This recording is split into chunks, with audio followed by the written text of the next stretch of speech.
Assalamualaikum warahmatullahi wabarakatuh. Alhamdulillah.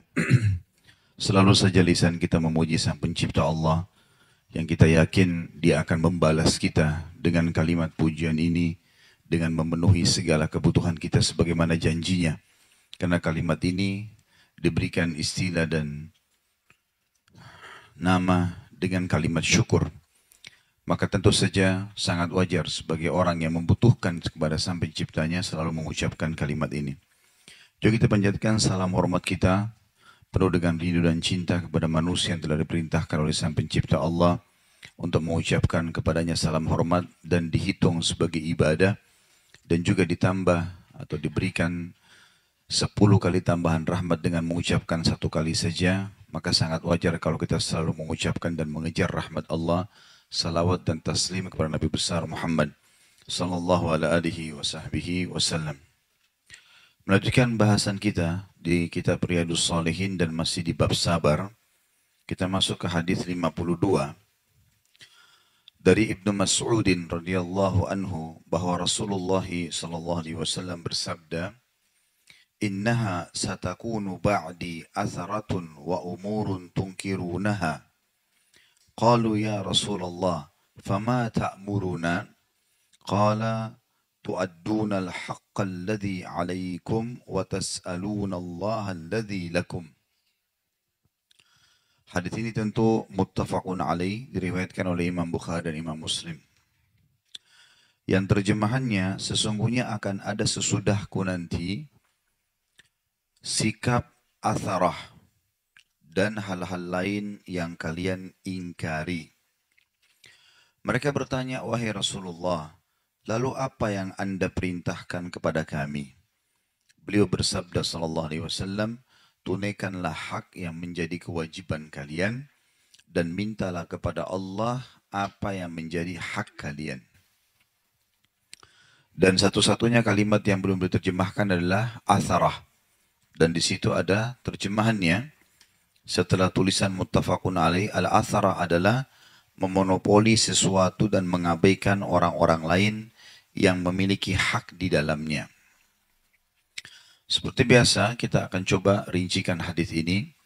Hadis ini mengandung beberapa potongan tentunya, makna, dan juga ada beberapa hukum. Potongan makna yang pertama dan hukum yang pertama adalah, sesungguhnya akan ada sesudahku. Makna sesudahku berarti setelah meninggalnya Nabi sallallahu alaihi wasallam, karena di zaman beliau masih hidup, maka beliau menangani langsung dan wahyu masih turun. Selama Nabi SAW masih hidup berarti tidak akan ada masalah. Karena semua masalah yang dihadapi oleh umat Islam langsung dilaporkan oleh Nabi kepada Nabi SAW dan beliau langsung pecahkan.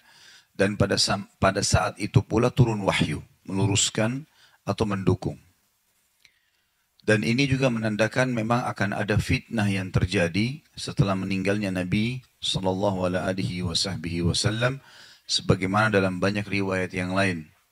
Seperti misalnya riwayat yang menjelaskan pada saat Nabi SAW akan meninggal dunia, beliau sempat menuju ke Baqi di malam hari. Dan Baqi adalah kuburan ahli Madinah yang ada di sebelah Masjid Nabawi, yang termasuk kita disunnahkan untuk menziarahinya kalau pas di kota Madinah. Beliau pun di malam hari mengunjungi kuburan tersebut, lalu mengucapkan salam dan mendoakan mereka, seraya berkata, sesungguhnya fitnah sudah nampak. Lalu beliau pun naik di atas sebuah batu, kemudian beliau berkata kepada para sahabat yang ada pada saat itu, sesungguhnya aku diperlihatkan fitnah-fitnah ada di depan pintu rumah kalian. Artinya akan banyak cobaan-cobaan. Akan ada ujian setelah aku meninggal nanti. Tidak ada yang bisa menyerupai Nabi SAW. Kalau di zaman Nabi, sampai-sampai sahabat yang ribut suami istri saja bisa melaporkan kejadian tersebut. Sampai ada sesuatu kejadian kecil pun, laporkan Nabi SAW. Langsung disampaikan, langsung diluruskan dan langsung turun wahyu. Maka kita lihat banyak sekali ayat-ayat Al-Quran yang kadang-kadang masuk pada rincian kehidupan. Adanya seorang istri yang mengeluh kepada Allah tentang keadaan suaminya, turunlah surah Al-Mujadilah. Adanya kasus istri-istri Nabi yang coba mengganggu Nabi SAW dengan menganggap bahwasanya perlunya mengganggu Nabi SAW dengan pendapat mereka yang mengatakan bahwasanya Nabi ya bau mulut atau ada bau mulutnya maka turunlah surah tahrim. Jadi kadang-kadang kita lihat rincian kehidupan yang sangat kecil yang sebenarnya kehidupan itu sangat rinci di zaman Nabi SAW. Kemudian dikatakan sikap atharah. Ini potongan yang kedua. Makna daripada hadis sekalian hukumnya. Atharah adalah ada nanti kelompok-kelompok yang datang memimpin di mana mereka memonopoli keadaan. Sampai-sampai walaupun mereka dalam keadaan salah, tetap saja dianggap benar. Karena memiliki kekuatan, power. Punya kekuatan militer lah, kekuatan harta lah. Sehingga mereka melakukan apa saja yang mereka inginkan. Dan terjadi pelanggaran-pelanggaran agama karena istilah atharah hanya digunakan kalau ada orang yang memonopoli keadaan dalam keadaan batil sebenarnya. Salah, tapi karena dia punya power dibenarkan. Itu makna hadis dan juga hukumnya di sini bahwasanya kalau terjadi seperti ini, setiap muslim harus melakukan datang penjelasan dan hal-hal lain yang kalian ingkari. Baik itu monopoli dari seorang pemimpin ataupun terjadinya secara individual. Tetangga, teman, ributnya suami istri karena adanya perselingkuhan, adanya riba yang tersebar sana sini, utang yang sudah lagi takut kalau tidak dibayar, segala macam hal. Jadi di sini hukum yang keluar, ini maknanya hukum yang keluar adalah akan tersebar fitnah itu di setiap individu muslim. Jadi kita pasti akan diuji oleh Allah. Jadi jangan sempat atau jangan pernah berpikir, Bapak Ibu sekalian, kita tidak akan diuji oleh Allah. Ada orang subhanallah melihat orang lain diuji. Atau dia lagi diuji lalu dia lihat orang lain belum ada ujiannya. Atau kebetulan tidak ditimpa apa yang menimpa dia lalu dia mengatakan enak sekali orang ini ya. Belum tentu. Mungkin hari ini cobaan kita ukurannya cuma 10. Dia mungkin besok lusa 15 atau 20 ukuran daripada susahnya gitu kan. Kalau kita berikan angka ya. Jadi tidak ada orang yang tidak dicoba, baik itu penyakit, gangguan orang. Siapa orang di antara kita yang belum pernah dibohongi oleh orang lain? Siapa orang di antara kita yang belum pernah ditipu oleh orang lain? Siapa orang di antara kita yang tidak pernah dikasari oleh orang lain? Banyak sekali terjadi gitu kan. Dan hukum syar'inya adalah seseorang bersabar karena kita belajar bab sabar. Ya. Manusia dalam 4 keadaan. Yang pertama, kalau dia dalam keadaan ketaatan, tugasnya istiqomah. Kalau dalam keadaan ketaatan, tugasnya istiqomah. Kalau Bapak Ibu sudah merasa dirinya sekarang dalam ketaatan kepada Allah Subhanahu wa taala, sudah berusaha makan makanan dan minum minuman yang halal, pakaian yang halal, pendapatan yang halal, pergaulan yang halal, ibadah-ibadah wajib dan sunnah coba dijalankan, sudah berusaha maksimal, maka tugasnya istiqomah. Udah pertahankan sampai mati. Itu seperti firman Allah Subhanahu wa taala, "A'udzubillahi minasyaitonirrajim, wa'bud rabbaka hatta ya'tiyakal yaqin." Sembahlah Tuhanmu kalau kau sudah istiqomah, kalau kau sudah benar, sampai datang kepadamu kematian. Jadi itu tercontohkan kehidupan Nabi SAW, kehidupan para sahabat, kehidupan orang soleh sebelum kita. Begitu mereka memahami syarat ini, halal haramnya diterapkan sampai mereka mati. Dan kita tinggal ikuti mereka saja. Kemudian keadaan manusia yang kedua adalah kalau dia dalam keadaan maksiat. Ada pelanggaran-pelanggaran dia lakukan. Tugas dia pada saat itu taubat. Ini keadaan manusia yang kedua. Kalau lagi terjadi pelanggaran, jangan tunda-tunda taubat. Kita nggak tahu orang meninggal kapan. Jangan pernah berpikir meninggal itu nanti kalau masuk ruangan ICU. Sebagaimana sering saya ingatkan. Banyak orang keluar dari rumahnya dengan pakaian bersih, dengan program yang banyak, ide-ide yang banyak. Mungkin daftar belanjaannya penuh. Ternyata keluar, mungkin dia nggak nabrak orang, tapi dia yang ditabrak. Mungkin mobilnya bagus, nggak ada masalah, tapi tiba-tiba bannya kempes, pecah bannya. Mungkin supirnya tidur, mungkin banyak hal yang terjadi. Jadi banyak orang yang tidak sadar kalau dia akan meninggal dunia. Saya baru dikirimkan kemarin cuplikan ada satu imam di Riyadh oleh teman dari Saudi. Subhanallah baru habis selesai sholat dan dia kebetulan baca ayat tentang dunia ini sebentar, hanya kehidupan yang dilalui. Dengan suara yang bagus, selesai, habis salam dia sempat balik ke arah makmumnya. Dalam kondisi imannya bagus, sehat, gak ada masalah. Hitungan mungkin kurang dari 1 menit. Setelah dia balik ke makmumnya, dia sempat mematikan switch. Ada eh, pencetan untuk listrik yang nyambung ke mikrofon yang dia kerasin suaranya untuk jadi imam. Biasa di Saudi begitu, ditaruh di tembok. Pas dia pencet, lama kemudian dia tundukin kepalanya meninggal dunia. Langsung jatuh meninggal dunia. Cek, sudah meninggal dunia. Imam ini tidak pernah berpikir kalau dia akan meninggal pada saat itu. Dia masih sempat baca ayat. Dia masih sempat balik niat mau berzikir. Tiba-tiba saja. Begitu pula dengan orang banyak melakukan perbuatan dosa. Berapa banyak ditutup hidupnya oleh Allah SWT dengan cara seperti itu. Orang nggak boleh lalai ini. Ya, nggak boleh lalai. Nggak boleh terus-menerus bangga dengan kecantikannya, ketampanannya, gagah, apa namanya, hartanya, julukan-julukan yang ada padanya. Gak ada gunanya semua itu dunia. Ya, artinya kita nikmati iya, tapi bukan berarti sebuah hal yang harus membuat kita menghina orang lain, menjatuhkan orang lain. Itu semua tidak dibolehkan. Kemudian yang ketiga, manusia dalam keadaan ya, nikmat. Kalau kita lagi merasa makanan ada, minuman ada, tugasnya syukur. Kita tinggal bersyukur, selalu bersyukur. Dan yang keempat, kalau manusia itu dalam keadaan cobaan, musibah, ujian, tugasnya sabar. Mereka bertanya, para sahabat, wahai Rasulullah, lalu apa yang anda perintahkan kepada kami? Ini potongan ketiga dari hadis yang kita bahas. Artinya, kalau kami masih hidup nanti, setelah anda meninggal itu, dan kami menghadapi itu, ada pemimpin-pemimpin yang memonopoli keadaan walaupun mereka salah. Kemudian juga banyak orang yang melakukan hal-hal yang kami tidak suka. Apa saran anda? Dan ini terjemahannya tentu hukum syar'inya. Seseorang bila disampaikan tentang hukum syar'i yang tidak jelas, atau dia masih butuh tambahan informasi, dia harus bertanya.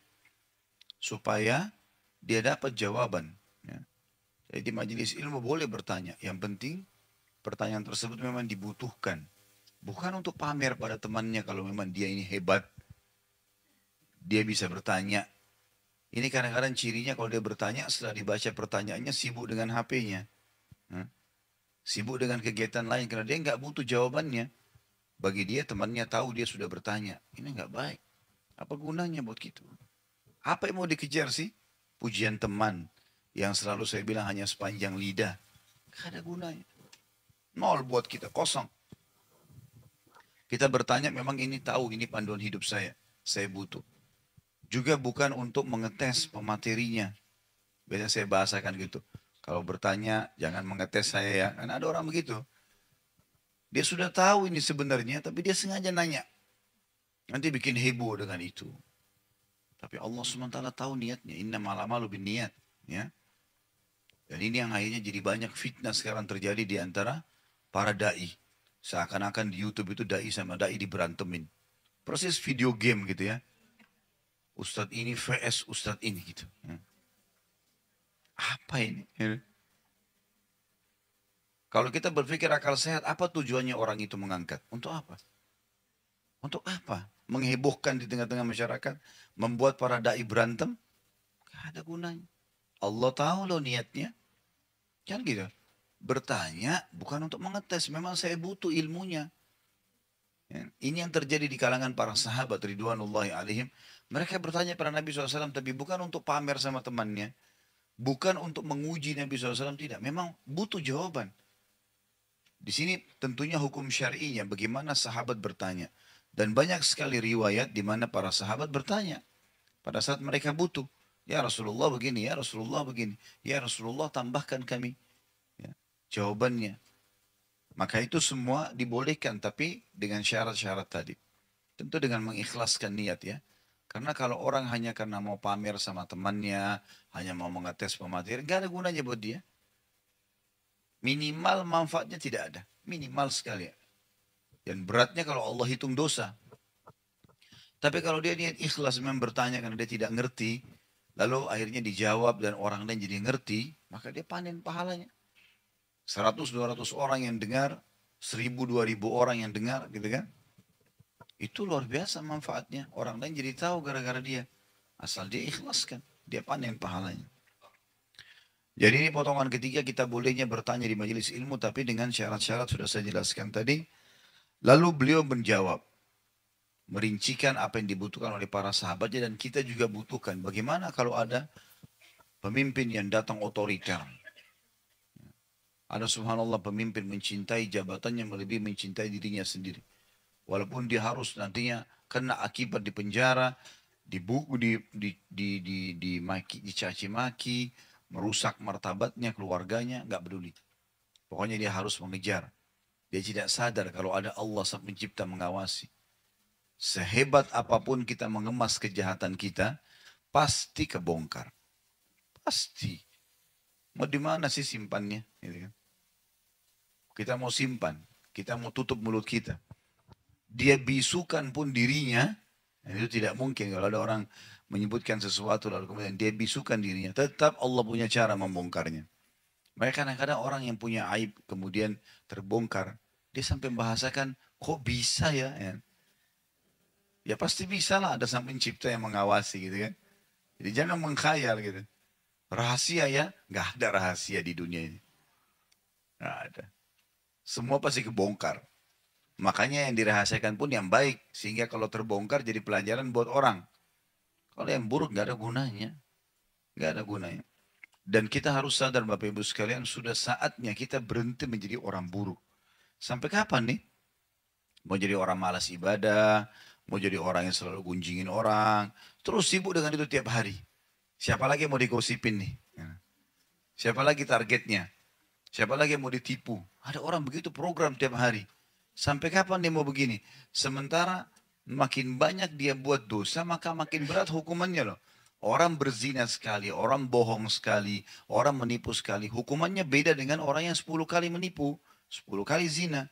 Jadi makin banyak kita ulangi, maka makin berat. Kata Nabi SAW, kalau orang berbuat dosa, maka akan dititikkan dalam hatinya titik hitam, kelam. Dan itu sudah mengenodai hatinya. Kalau dia ulangi lagi, titik hitam lagi. Kalau dia ulangi lagi, titik hitam sampai hatinya hitam kelam dan sampai menjadi keras, bahkan lebih keras daripada batu. Mau kejadian apapun di depan matanya nggak bakal tersentuh. Orang tabrakan kah, kebakaran kah, apa saja kejadian besar yang mungkin kalau orang hatinya tidak hitam seperti itu mungkin sudah tersentuh. Dari lihat kerabatnya mati tabrakan, oh iya saya harusnya sadar ya, mungkin saya akan meninggal. Itu akan ada kalau hatinya belum hitam. Tapi kalau hatinya sudah hitam dinasihatin apapun tidak mempan. Karena dia sendiri yang merusak. Tetapi bisa diperbaiki, bukan tidak bisa. Dengan bertaubat, dengan ibadah.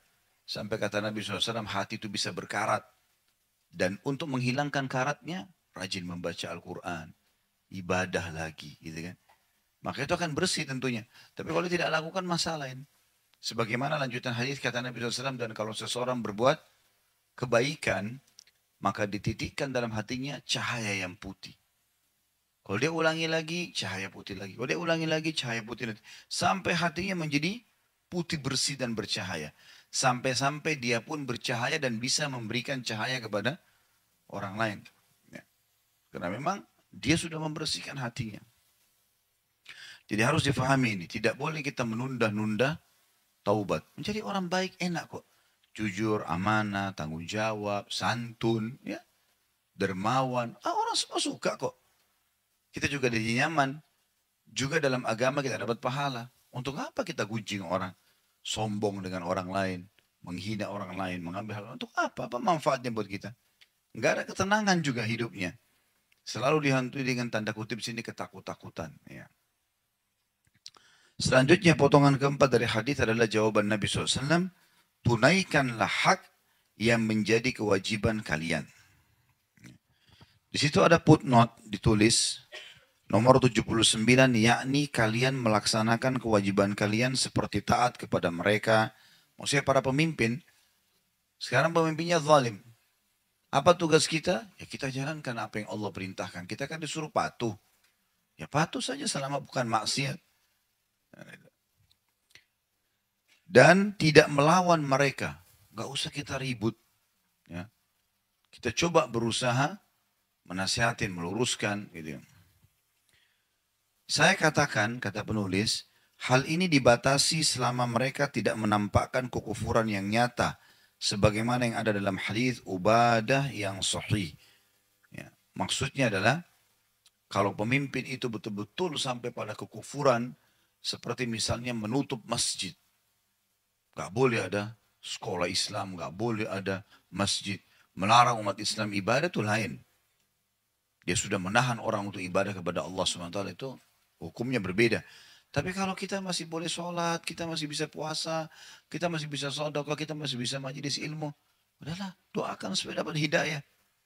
Ya. Dan jangan perbanyak musuh ya. Ini yang saya pernah jelaskan. Banyak orang subhanallah di Indonesia ini kayak jadi seperti kacang goreng saja ya. Membicarakan orang, pemimpin-pemimpin. Dicaci maki fisiknya, caci maki mukanya, caci maki apanya. Terus kalau kita tidak bisa ketemu dan tidak bisa minta maaf di dunia. Yakin nggak kalau kita ini akan ketemu di akhirat? Itu keyakinan seorang muslim loh. Ketemu. Pernah Urwa bin Zubair rahimahullah menemui seorang anak muda mencaci maki Hajjaj bin Yusuf. Hajjaj bin Yusuf ini pemimpin yang zalim waktu itu. Orang yang tidak sefaham dibunuh sama dia. Walaupun ulama, dia nggak pusing. Gitu kan? Maka anak muda ini caci maki terus kerjanya. Dicaci maki pemimpin itu, Hajjaj ini. Dia begini, dia begini, dia begini. Oleh Urwa bin Zubair dipegang tangannya. Kata Urwa, wahai saudaraku, jaga lisanmu. Ya. Sesungguhnya kamu ya, dan orang yang sedang kau bicarakan akan ketemu hari kiamat. Kamu dan orang yang kau bicarakan akan dipertemukan pada hari kiamat. Kalau ada orang yang ada orang yang dizalimi oleh Hajjaj, oleh pemimpin sekarang ini, namanya dia Hajjaj kebetulan. Dia ada orang yang dia zalimi, maka pasti Allah akan memberikan hak orang yang terzalimi darinya. Mau nggak mau, Allah akan hukum dia. Tetapi jangan lupa, Allah pun akan memberikan Hajjaj hak-hak dari orang yang menzaliminya. Sekarang dia zalim nih, diambil tanahnya orang, dia segala macam. Oke, dia dihukum sama itu. Kita gunjing dia, kita juga dosa kan? Berarti kita nanti akan diambil pahala kita, dikasih kepada dia, walaupun dia orang zalim. Kan jadi masalah. Lalu untuk apa kita masuk ke wilayahnya orang lain? Lebih baik kita bilang, ya Allah berikan hidayah. Ya, ini kadang-kadang ibu-ibu lagi masak di dapur bicara politik. Untuk apa? Goreng tempe apa? Itu urusannya laki-laki, nggak usah masuk ke sana. Hah? Di pinggir jalan di warung kopi bicara masalah politik di pinggir got, ya nggak nyambung semuanya. Ini penonton bolanya lebih hebat daripada pemain bolanya ini. Begitu tendangan bolanya gagal, bodoh gitu ya. Padahal sebenarnya dia kalau masuk tendang belum tentu bisa. Sekarang ibu-ibu saya tanya, kalau seandainya rumah kita berantakan, berantakan rumah ini, lalu kita mau bersihin, di sini berantakan, sana berantakan, tumpah segala macam. Rumah ini sebesar ini saja, taman kita lagi banyak rumputnya, kita mau kerja sendirian. Berapa lama dibutuhkan waktu? Capek atau tidak? Bagaimana kalau 2 rumah? Bagaimana kalau 10 rumah? Bagaimana kalau 1 RT? Bagaimana 1 RW? Hah? Bagaimana kalau 1 kecamatan? Bagaimana kalau 1 wilayah? Bagaimana kalau 1 negara? Seperti orang urus, seperti mau goreng kerupuk gampang. Enggak gampang. Kita aja kadang-kadang punya masalah sama tetangga, 1 orang sudah pusing luar biasa. Lagi ribut sama 1 orang teman. Misalnya masalah rumah tangga, ribut sama istri atau sama suaminya. Pusing dia nggak bisa. 1 orang. Bagaimana urus 1 negara?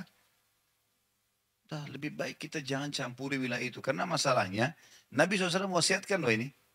Kalau terjadi itu ada pemimpin zalim, yang kalian lakukan apa? Lakukan yang telah menjadi kewajiban kalian. Disuruh patuh pada hal yang tidak melanggar agama. Kalau kita pakai KTP, paspor, segala macam, rambu-rambu lalu lintas, patuhi aja. Kan tidak ada pelanggaran agama, ya sudah. Kita patuhi saja yang itu. Kalau yang melanggar agama, jangan dipatuhi. Kalau memang konsep agama gitu. Kata Nabi SAW, La ta'ata li makhlukin fi maksiati khalik. Tidak boleh ada ketaatan kepada makhluk, padahal yang berbau maksiat kepada sang pencipta. Jadi di sini kita harusnya lakukan ini. Berikan hak mereka dari kalian. Dan yang kita belum dapat. Saya sebagai warga negara belum dapat bagian saya ini dan itu. Saya dizalimi, dikenain pajak, dikenain ini, dikenain itu. Apa kata Nabi SAW? Ini wasiat Nabi loh ya. Bukan perkataan saya. Apa kata Nabi? Dan mintalah kepada Allah apa yang menjadi hak kalian. Percuma minta sama mereka nggak dikasih kan? Udah minta sama Allah langsung. Sang pencipta. Ya Allah, saya mau ngurus surat rumah saya ditipu nih. Ada orang buat sertifikat palsu. Kita sudah coba urus di pengadilan malah kita kalah. Ya Allah, saya kembalikan urusannya kepadamu ya Allah. Bukan cuma bumi, alam semesta ini miliknya sang pencipta Allah, langit dan bumi. Keluhkan langsung kepada sang raja. Sampai pepatah bahasa Arab berbunyi, kalau engkau keluhkan kepada raja dunia, maka engkau akan rugi. Karena paling tidak dia melihat dirimu apakah kamu punya kedudukan atau tidak sehingga bisa menambah kedudukan dia. Tapi kalau kau minta kepada sang pencipta Allah, maka tidak akan berpengaruh permintaanmu dan permohonanmu kepada kedudukan sang pencipta Allah. Allah akan berikan kamu kedudukan yang terbaik di dunia. Jadi nggak ada sesuatu yang rugi kalau kembali kepada sang pencipta Allah. Ini potongan wasiat Nabi Shallallahu Alaihi Wasallam, ya, potongan dari hadis kita yang keempat dan sekaligus hukumnya. Jadi kalau kita menghadapi permasalahan seperti ini, kita coba menjalankan tugas kita. Kita kerja di satu perusahaan, pimpinannya zalim. Suka nunda-nunda gaji kita, ya. Apalah dicari-cari kesalahannya. Tapi kita kalau berhenti serba salah. Tidak ada tempat kerja lagi. Mau hidupin keluarga dari mana? Ya sabar. Jalankan tugas sebagai pegawai. Yang belum kita dapat keluhkan kepada Allah subhanahu wa ta'ala. Ya. Ada seorang salafus salih dulu teman-teman sekalian. Dia kelaparan sama keluarganya, sama istri anaknya. Nggak ada makanan. Dia pulang ke rumah, tanya istrinya ada makanan, tidak ada. Dia bilang juga saya tidak dapat hasil hari ini. Mereka kebetulan kehidupannya hanya tahu apa yang didapat hari itu yang dimakan. Maka kata istrinya, lalu bagaimana? Kita masa tidur dalam keadaan lapar? Kata suaminya, baik, sabarlah sebentar. Saya coba keluar lagi cari rezeki. Malam. Sudah mungkin kalau kita sekarang di awal malam, di atas jam 10 malam. Waktu dulu tidak ada penerangan di jalan, gelap. Lalu dia tidak tahu mau kemana, dia ke masjid. Di masjid dia sholat. Gitu kan.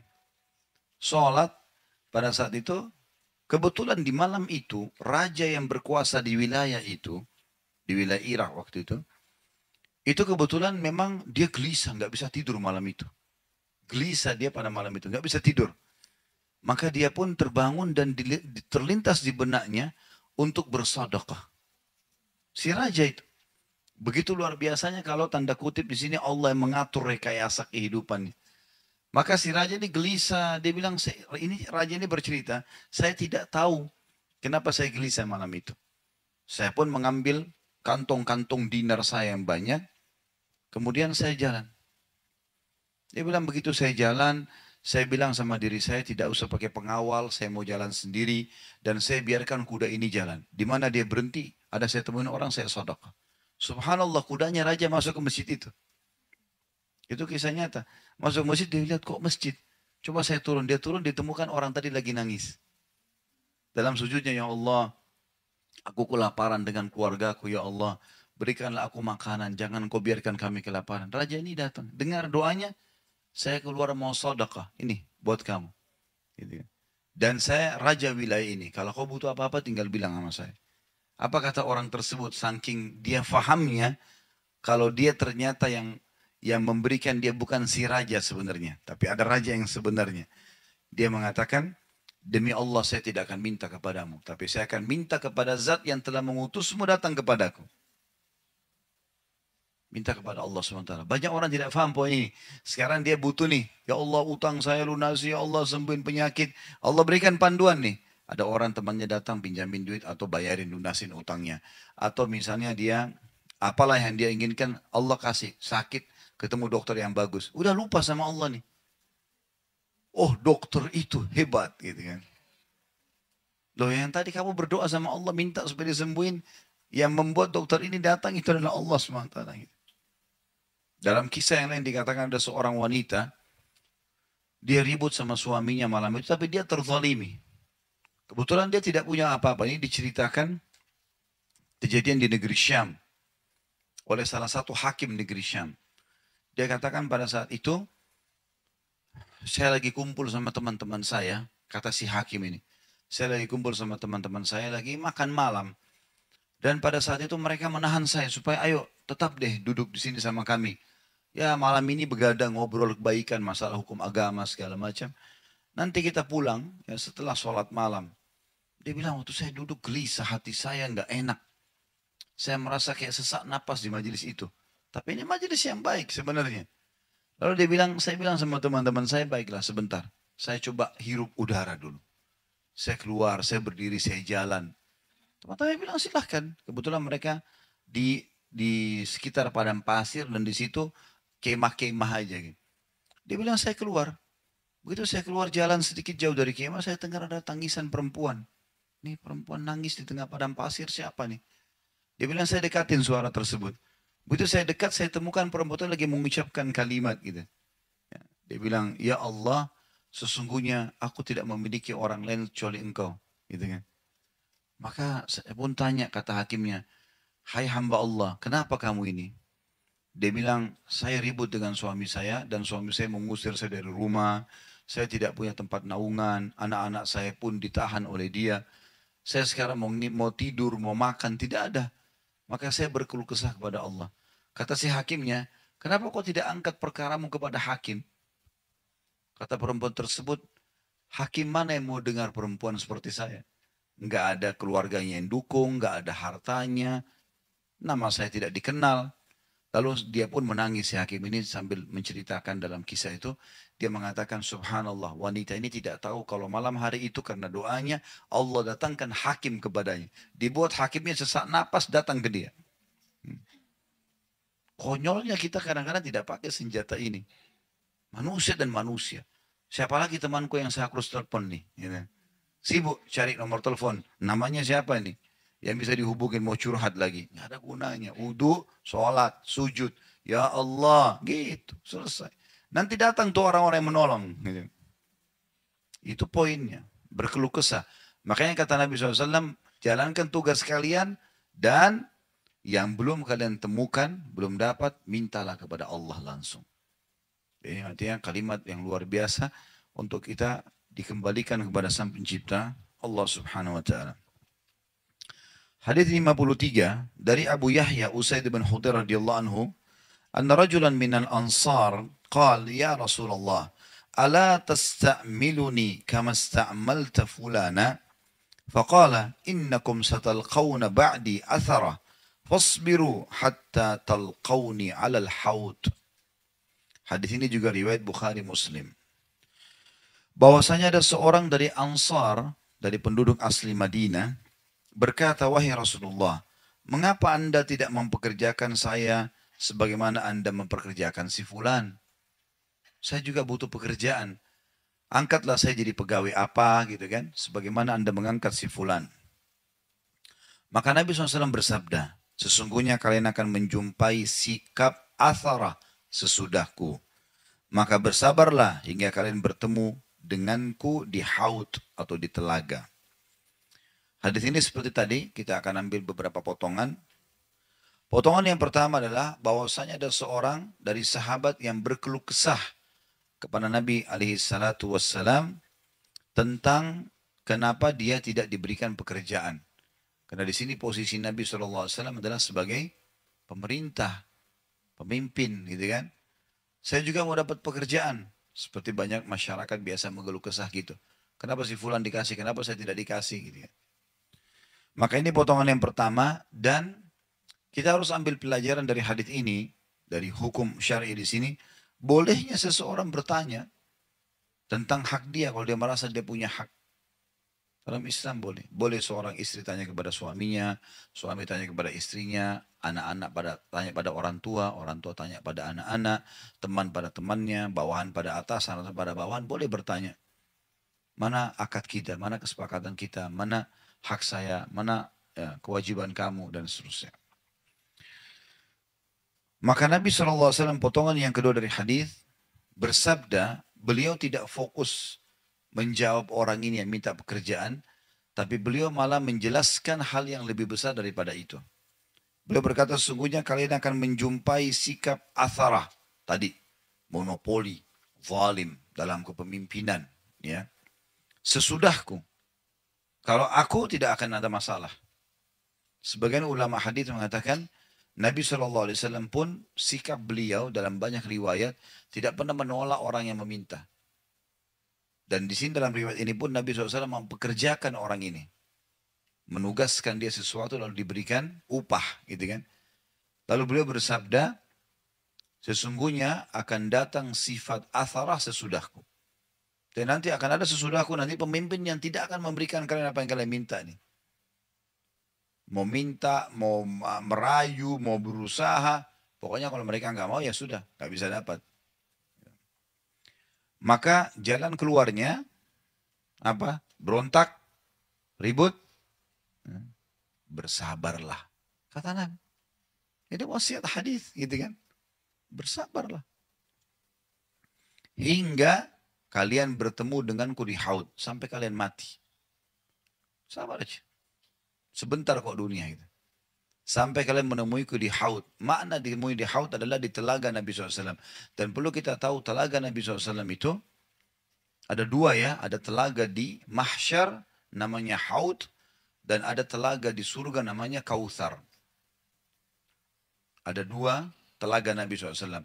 Kalau telaga haud yang ada di mahsyar itu akan diberikan kepada umat beliau SAW yang sudah lolos dari hisab.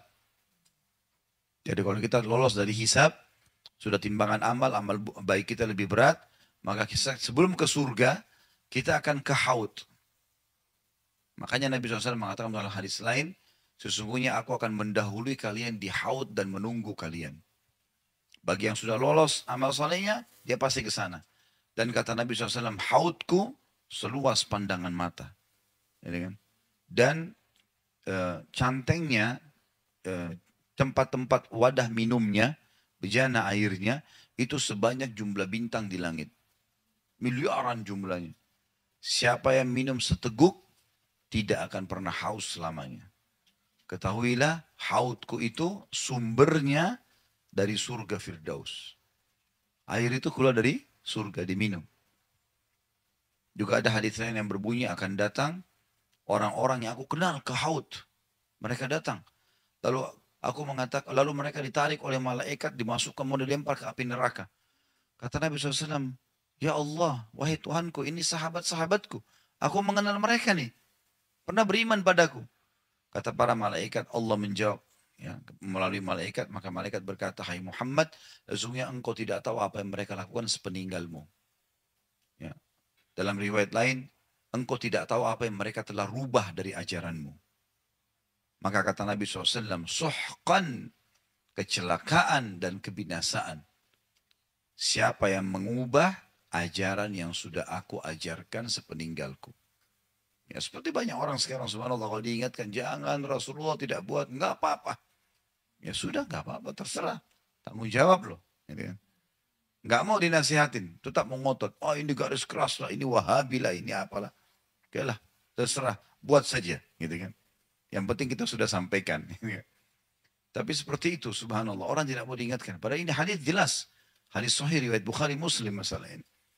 Orang yang mengubah ajaran Nabi SAW akan ditolak oleh Nabi, ditolak oleh malaikat yang ditugaskan oleh Allah untuk menuju ke haud. Juga dalam riwayat lain kata Nabi SAW, mimbarku akan ada di atas haud dan aku menunggu kalian dan aku melihat kalian.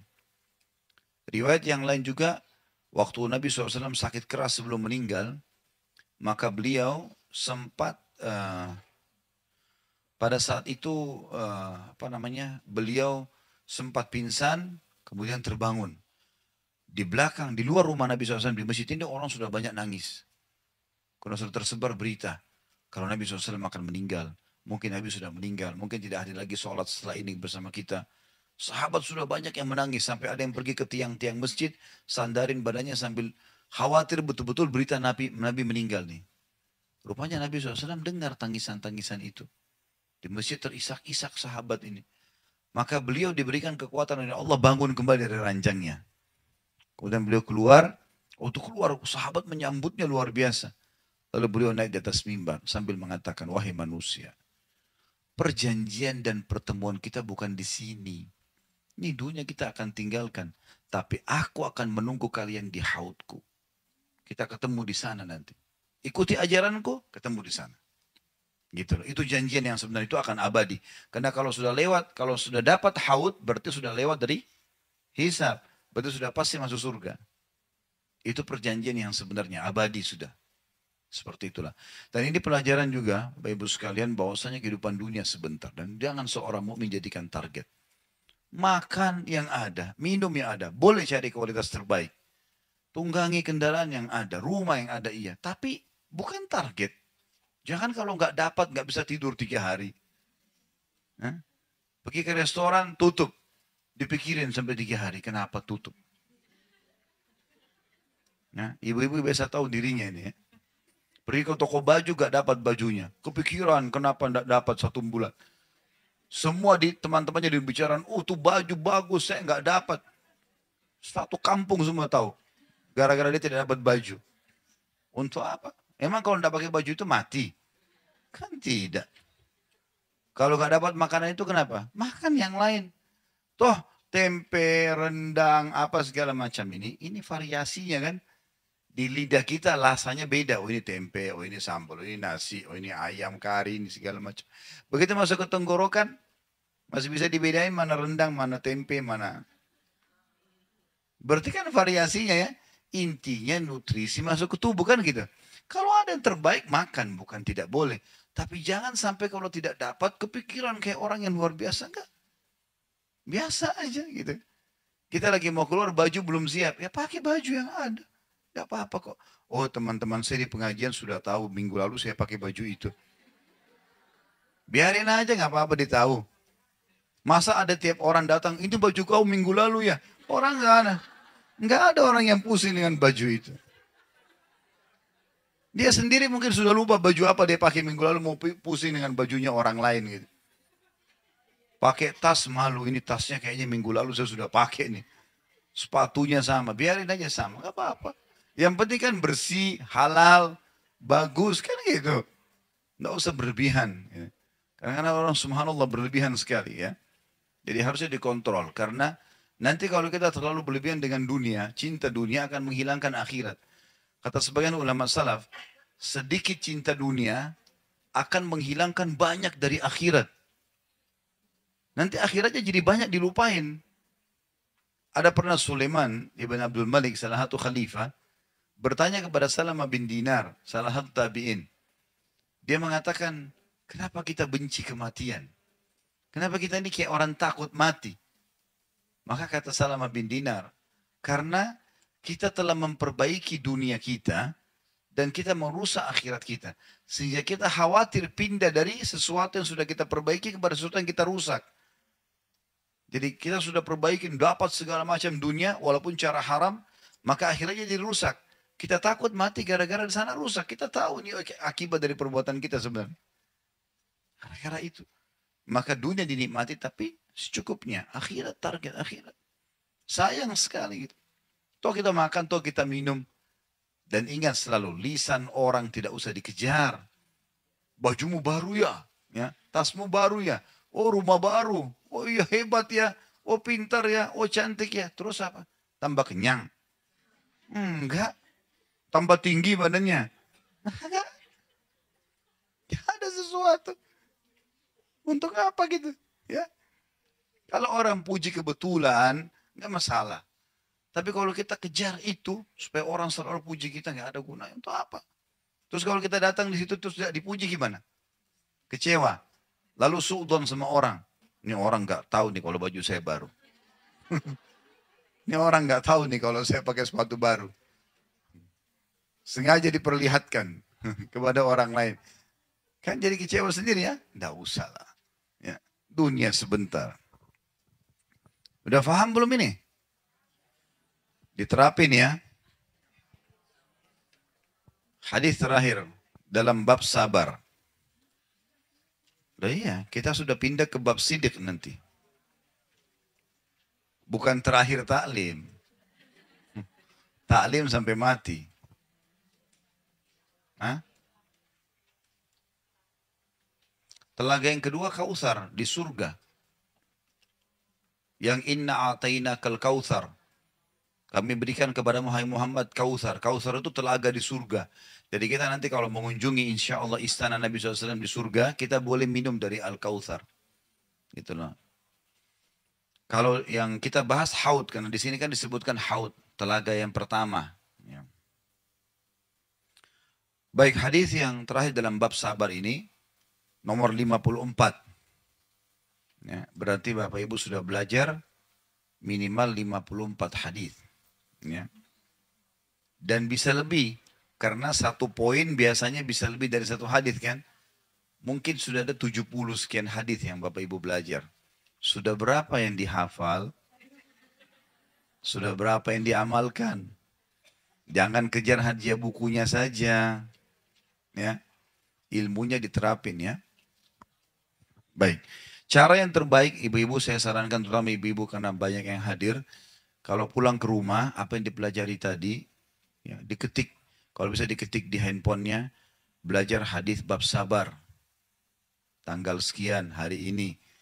Bunyinya hadisnya ini, intisarinya ini. Kalau tidak bisa tulis bahasa Arab, tulis bahasa Indonesianya saja. Ini intisari pelajarannya. 1, 2, 3, 4, 5. Sebarin ke teman-teman. Pulang ke rumah, ceritain ke anak. Tadi ibu belajar ini loh. Jadi ilmunya berbekas. Ya, manfaatnya lebih besar. Jangan cuma masuk telinga kanan, keluar telinga kiri. Cantolin di hati ya. Jadi kita bisa amalkan. Baik hadis 54 ini dari Abu Ibrahim Abdullah bin Abi Aufa radhiyallahu anhu anna Rasulullah sallallahu alaihi wasallam fi ba'di ayyamihi allati laqiya fiha al-adu intadhara hatta idza malat asy-syamsu qama fihim faqala ya ayuhan nas la tatamannaw liqa al-adu was'alu Allah al-afiyah fa idza laqitumuhum fasbiru واعلموا أن الجنة تحت ظلال السيوف ثم قال النبي صلى الله عليه وسلم اللهم منزل الكتاب ومجري السحاب وحازم الأحزاب احزمهم وانصرنا عليهم. Tentu hadis ini diriwayatkan oleh Imam Bukhari Muslim juga bahwa Rasulullah SAW kata sahabat ini kata Abu Ibrahim Abdullah bin Abi Aufa radhiyallahu anhu bahwa Rasulullah SAW pada sebagian hari-hari perang beliau atau sebagian peperangan beliau di antara peperangan Nabi yang pernah dihadiri oleh sahabat ini menunggu musuh hingga tak kala matahari telah tergelincir. Lalu beliau berdiri di tengah-tengah mereka dan bersabda, wahai manusia, janganlah kalian mengharap bertemu musuh. Mohonlah keselamatan kepada Allah. Tetapi apabila kalian bertemu mereka, maka bersabarlah. Dan ketahuilah bahwa surga itu berada di bawah bayang-bayang pedang. Kemudian Nabi SAW berdoa, ya Allah, zat yang telah menurunkan Alkitab, yang menjalankan awan, dan yang menghancurkan pasukan Ahzab. Hancurkanlah mereka, dan menangkanlah kami atas mereka. Baik, kita rincikan sekarang hadisnya. Kita ambil potongan-potongan seperti tadi, makna berikut hukum. Yang pertama bahwasanya Rasulullah SAW pada sebagian hari-hari perangnya, dan ini banyak umat Islam yang lupa. Kalau dalam Islam memang ada peperangan. Tidak mungkin luput dari seorang muslim masalah itu. Tapi tentu waktunya tergantung Allah mudahkan kapan. Ya. Tapi seorang muslim harus faham ada namanya jihad. Membela agama Allah. Kapan dibutuhin kita siap. Ya. Tentu kalau terjadi dan terpenuhi semua syarat-syaratnya ya. Seperti wilayah kita dijajah tiba-tiba oleh musuh ya. Atau ada pemimpin muslim memang melihat ada kezaliman terjadi lalu dia ajak masyarakatnya untuk membela itu. Dengan izin pemerintah setempat maka dia pun pergi gitu kan. Maka ini semua adalah saatnya ada. Dan tidak ada sifat pengecut bagi seorang muslim. Kalau untuk membela agama malah dia harus gembira ini. Kalau seandainya ada peluang untuk berjihad yang benar sesuai dengan syarat dan ketentuan yang ditentukan dalam agama, maka itu akan sangat membantu dia. Karena dengan jihad dia akan dapatkan banyak sekali pahala. Di antaranya hadis Nabi SAW, makbarat qadama abdin fisabilillah fatamassuhun nar. Hadis sahih riwayat Imam Muslim. Tidak akan disentuh oleh api neraka dua telapak kaki yang sempat tersentuh debunya medan perang. Ya. Jadi keutamanya luar biasa. Pernah ada sahabat Nabi, namanya Abdullah bin Rawaha radhiyallahu anhu. Beliau pernah diutus oleh Nabi SAW untuk perang. Ke perang Mu'tah. Gitu kan. Perang yang masyhur yang nanti beliau mati syahid. Waktu itu kebetulan hari Jumat. Hari Jumat. Maka Nabi SAW melepas pasukan selepas sholat duha. Bertawakallah kepada Allah, jalanlah. Jalanlah mereka. Abdullah bin Rawaha radhiyallahu anhu, beliau bilang, hari ini hari Jumat, pasukan jalan habis duha, kalau kita jam 9, jam 10 pagi, Jumat tinggal 2-3 jam lagi. Udahlah, pasukan jalan lambat. Saya sholat Jumat dulu sama Nabi SAW di masjid beliau, maka pahalanya 1000 pahala. Sholat di Masjid Nabawi. Tambah lagi dengar khutbahnya Nabi SAW majelis ilmu. Tambah lagi sholat berjamaah kali 25 kali lipat. Kan itu banyak sekali keutamanya. Nanti habis Jumat saya kejar pasukan. Niatnya dia baik gitu kan. Rupanya waktu masuk waktu Jumat, Nabi SAW naik di atas mimbar. Selesai khutbah turun mengimami sholat, balik Abdullah bin Rawaha ada di belakang. Orang yang sudah ditunjuk Nabi untuk memimpin pasukan. Ada 3 pemimpin waktu itu. Ada Zaid bin Haritha, ada Ja'far bin Abi Thalib, dan ada Abdullah bin Rawaha. Maka kata Nabi SAW, wahai Abdullah, apa yang menahanmu untuk ikut dengan pasukan? Bilangnya Rasulullah, pasukan pelan-pelan jalannya. Saya yakin saya masih bisa kejar. Dan saya mengejar keutamaan sholat Jumat bersama anda di sini. Di masjid anda bersama anda. Kata Nabi SAW, wahai Abdullah, demi zat yang tidak ada, yang jiwaku dalam genggamannya, maksudnya demi Allah, sesungguhnya walaupun kau infakkan semua yang kau punya, kau miliki di muka bumi ini, kau tidak akan bisa mengejar pahala yang mereka dapatkan dari duha sampai Jumat ini. Saking besarnya pahala jihad itu kan. Jadi walaupun kau sholat sama saya di sini, walaupun di masjid ini, tidak ada nilainya kalau mau dibandingkan itu. Walaupun mereka itu, karena keluar jalan Allah ya, walaupun mereka di perjalanan, walaupun mereka mungkin sholatnya musafir, jamak duhur asar, tapi keutamanya besar. Nah mungkin kita tentu tidak boleh salah faham. Karena ada juga orang salah faham dalam menjelaskan masalah jihad. Sehingga mereka apa saja. Ini orang kafir bunuh saja. Ini tetangga saya kafir matiin lampunya. Kempesin ban mobilnya. Apalah. Nggak boleh. Orang kafir 2. Yang pertama kafir zimmi. Orang kafir yang di bawah naungan pemerintah Islam. Nggak boleh diganggu ini. Sama-sama warga negara Indonesia. Dia tidak buat masalah. Tidak usah diganggu. Dia harus kita tetap berikan haknya sebagai sama warga negara gitu kan. Santun, baik, dia tetangga, kasih hak di tetangga. Dia kerabat kita, silaturahim. Dia orang yang kita tidak kenal, kita dakwahi. Jadi memang ada haknya gitu. Kata Nabi SAW, man adha dhimmiyan kuntu lahu khasiman yawmal qiyamah. Siapa yang mengganggu dhimmi, maka dia akan jadi musuhku pada hari kiamat. Nabi SAW larang kita mengganggu orang kafir di bawah naungan pemerintah Islam. Dan Islam juga mengajarkan kita selalu adil. Kalau ada satu orang kafir buat masalah di satu lokasi, maka dianya yang dikejar untuk dihukum. Bukan semua orang kafir dihukum. Kan gitu ya. Seperti kasus Myanmar. Myanmar sekarang orang Islam dibantai segala macam. Harusnya umat Islam menyerang di sana gitu. Hukum tuh orang-orang yang mengganggu muslimin. Tapi jangan ganggu orang yang sama agama mereka di Indonesia. Dia tidak buat masalah di Indonesia.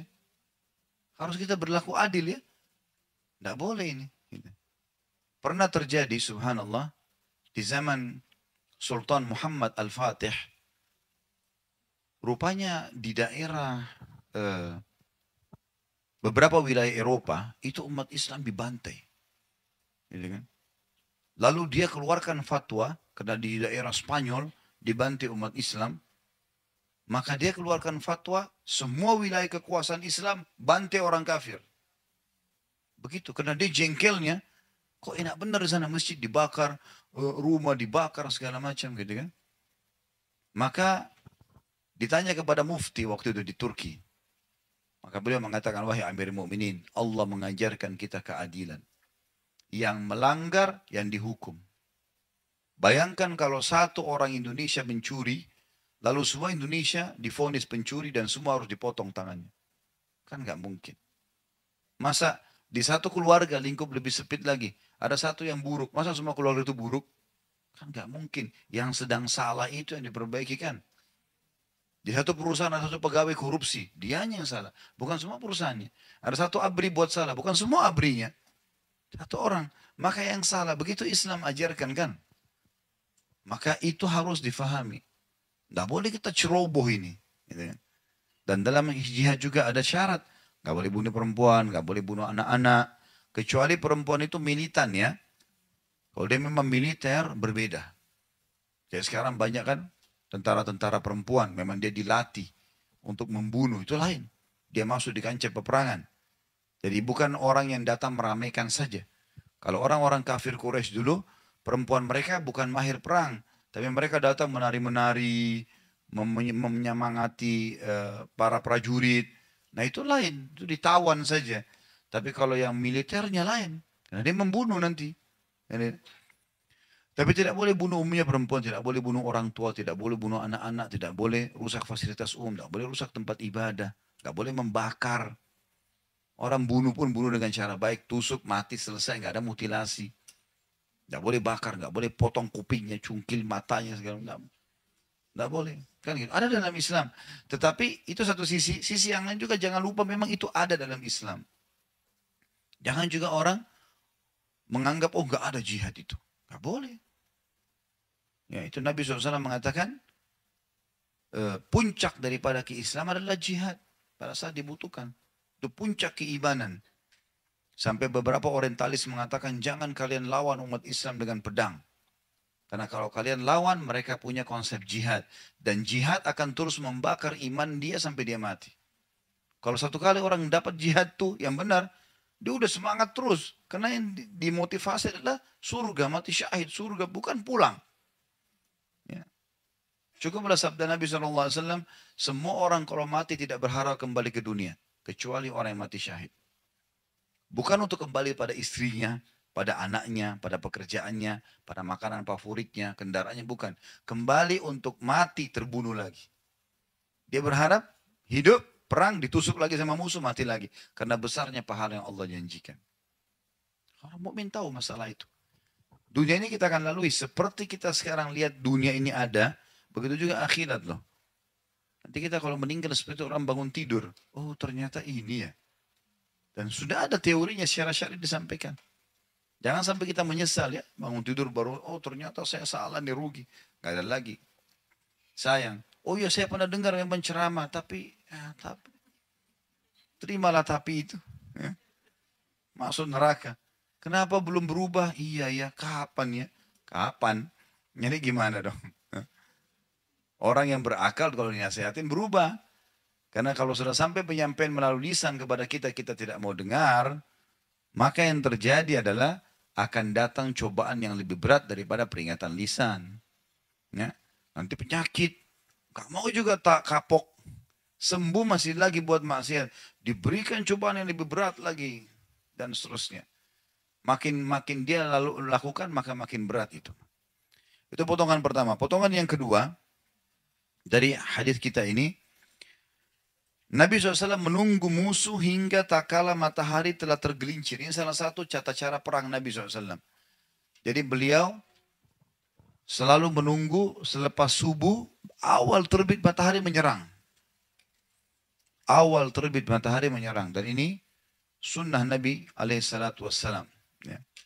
Bahkan ada beberapa riwayat yang menjelaskan Nabi SAW melarang menyerang di malam hari yang tidak terlihat kan gitu. Kecuali musuh tiba-tiba menyerang. Dan umumnya musuh itu selalu lalai di waktu pagi. Sementara kita ada sholat subuh, ada zikir pagi, gitu kan. Ada menunggu sampai syuruk. Memang umat Islam hidup pada masa itu, waktu itu. Kesempatan mereka mengalahkan musuh. Ini juga termasuk potongan hadis dan hukum syariah adalah sunnah Nabi SAW menyerang di waktu selesai tergelincirnya matahari. Lalu beliau berdiri di tengah-tengah mereka dan bersabda, dan ini potongan yang ketiga, artinya sebelum berperang dianjurkan seorang muslim, pemimpin muslim untuk memotivasi pasukannya, menceramai mereka, mengingatkan tentang keutamaan jihad, keutamaan mati syahid, kelebihan surga, ya, bahayanya neraka, ini diingatkan, dimotivasi. Di antara sabda Nabi SAW, diingatkan wasiat, dan ini harus setiap pemimpin mengatakan itu ya. Jangan, wahai manusia, janganlah kalian mengharap bertemu dengan musuh. Jadi tadi potongan yang ketiga itu ya. Potongan ketiga tadi, lalu beliau berdiri di tengah-tengah mereka. Ini potongan ketiga. Makna hadis dan hukum syar'inya dianjurkan kalau setiap pemimpin menceramai dan memotivasi pasukannya ya. Kita masuk potongan keempat, isi wasiatnya. Wahai manusia, ini potongan keempat dari hadis. Janganlah kalian mengharap bertemu musuh. Jadi kita memang punya keutamaan jihad, Bapak Ibu sekalian. Tapi jangan kita berharap musuh bertemu dengan kita. Jadi Nabi SAW larang kita berharap ketemu musuh. Artinya kita berharap yang lain. Kita kalau pergi perang, musuhnya ketakutan pergi. Itu lebih baik. Karena bukan targetnya bunuh-bunuhan sama orang, bukan. Jangan kalian berharap bertemu musuh. Ya, itu wasiat Nabi SAW. Berarti kita tidak boleh itu. Waktu perang Khaybar, Nabi SAW begitu tiba di Khaybar, jumlah pasukan 1.400 orang. Jumlah musuh 10.000 orang. Itu pasukan militernya, belum orang-orang sipilnya. Maka pasukan mereka lebih besar. Nah, para sahabat waktu tiba di benteng Khaybar, teriak-teriak takbir. Allahu Akbar, suara yang keras. Sampai orang-orang Yahudi dalam benteng dengar nih. Apa kata Nabi SAW? Kecilkan suara kalian. Nggak usah teriak-teriak berlebihan sampai tenggorokan sakit. Enggak. Takbir betul ya, tapi jangan sampai berlebihan. Karena yang kalian sedang panggil, Allah tidak tuli. Kata Nabi SAW. Nggak usah teriak-teriak gitu. Saya boleh Allahu Akbar, tapi jangan sampai hilang suaranya segala macam. Lalu kata Nabi SAW, jangan pernah berharap ketemu dengan musuh. Berharap musuh takut pergi. Udah. Kan gitu. Tapi, kata Nabi SAW, kalau kalian bertemu dengan musuh, kokohkan telapak kaki kalian. Jangan lari. Ada musuh lawan. Nah itu potongannya. Jadi potongan di sini yang keempat adalah wasiat Nabi SAW, jangan berharap ketemu musuh. Ya. Maknanya sudah saya jelaskan dan hukum syar'inya juga termasuk ini. Jadi kita seorang muslim jangan berharap ketemu musuh. Berharap musuhnya lari ketakutan. Ya. Mohonlah keselamatan kepada Allah. Ini potongan yang kelima dari hadis. Jangan berharap ketemu musuh, tapi minta keselamatan. Ya Allah, menangkanlah kami sebelum mereka melawan. Misal, minta itu. Dan kita dianjurkan dalam Islam selalu mengucapkan doa-doa yang baik. Pernah ada sahabat, Bapak Ibu sekalian, stroke. Seluruh badannya ini nggak bisa bergerak dan stroke-nya unik. Jadi tidak pernah ada orang kena penyakit begini. Yang boleh cuma bergerak, yang berpunya wajahnya. Maka Nabi SAW datang ke rumahnya. Lihat orang ini. Kata Nabi SAW, doa apa yang kau ucapkan? Jadi Nabi tanya doanya. Bukan dosa apa yang kau buat. Ditanya. Karena orang ini orang saleh. Kok bisa datang gini? Dia bilang, ya Rasulullah, saya mengatakan, ya Allah, kalau seandainya ada hukuman yang akan menimpa saya di akhirat, percepatlah di dunia. Kata Nabi SAW, subhanallah, maha suci Allah. Kenapa kau minta sesuatu yang kau tidak mampu? Kenapa tidak bilang, Rabbana atina fid dunya hasanah, wa fil akhirati hasanah, wa qina adzabannar. Minta keselamatan dunia, keselamatan akhirat. Untuk apa minta azab didatangkan? Ya Allah terima. Ya. Ada orang begitu, anaknya sakit. Ya Allah, daripada anak saya saja yang sakit. Ini kebodohan ini. Ya Allah, jaga kesehatan saya, sembuhin anak saya. Nah itu yang benar. Orang tuanya mati, kenapa dia mati? Kenapa bukan saya? Loh, kok aneh ini? Ya. Jadi harusnya kita ucapin yang baik kan. Jangan ucapin apa, karena Allah bisa kabulkan. Nabi Yusuf alaihissalam terkenal sekali dengan ketampanannya. Tidak ada yang tidak kenal Nabi Yusuf sampai diberikan seperti kekayaan dunia. Saking tampannya, ibunya sendiri ajak dia berzina. Ibu angkatnya. Ratu Mesir. Juga masih muda dan terkenal dengan kecantikannya. Dipanggil Yusuf ke dalam kamar, ditutup pintu. Hai Yusuf, hai Talak. Lakukan apa saja yang kau mau. Digoda-godain dengan segala macam fitnahnya. Yusuf lari-lari. Nggak mau. Ya. Dalam surah Yusuf kan begitu, surah nomor 12. Yusuf lari. Meninggalkan dia kan. Nah, waktu melewatin patung, ada patung di ujung kamar rupanya. Patung itu disembah oleh orang-orang Mesir, termasuk raja sama istrinya ratu ini. Rupanya ratu ini lewat, dilihat patung, ini Tuhannya ditutup sama kain. Karena dia malu sama Tuhannya. Kata Yusuf, subhanallah, engkau malu sama patung, gak malu sama Allah. Tapi perempuan ini rupanya sudah dirasuki oleh syaitan, sudah dikuasai pada saat itu ya. Dia tetap kejar Yusuf. Yusuf lari sampai ke pintu kamar. Lalu karena penasarannya dipegang baju Yusuf dari belakang, ditarik, sobek. Begitu dibuka pintu, saking lihainya nih perempuan pada saat itu, depan pintu ada suaminya. Langsung dia bilang, apa hukumannya orang yang mau ganggu istrimu? Padahal dia tadi yang bahaya nih, ngajak orang. Saya tidak bilang ini politik wanita ya. Tapi ini wanita yang melakukannya. Makanya Allah bilang inna kaidakunna azim. Perempuan kalau mau sesuatu dia pakai cara supaya bisa dapat. Mau beli baju, mau beli tas, harus cari jalan supaya bisa dapat. Jangan, sebentar. Jangan tersinggung. Tapi itu normal, alami. Baik, kembali ke kisah dulu. Maka si raja bijak, dia nggak mau menghukum Yusuf. Dia bilang sama orang-orang di sekitarnya, panggil hakim istana. Panggil. Datang hakimnya. Hakimnya lalu ditanya. Hakimnya tanya Yusuf, kenapa Yusuf? Ini ibu ini yang ajak saya zina. Diajak ke kamarnya, ditutup, saya dikejar-kejar. Tanya istri ratu, bagaimana ratu? Jelas-jelas orang ini di kamar saya kok. Gimana? Jadi luar biasa gitu.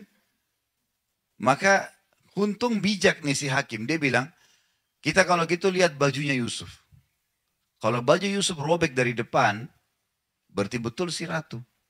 Karena laki-laki kalau mau nyerang dari depan, kemudian disobek bajunya karena membela diri.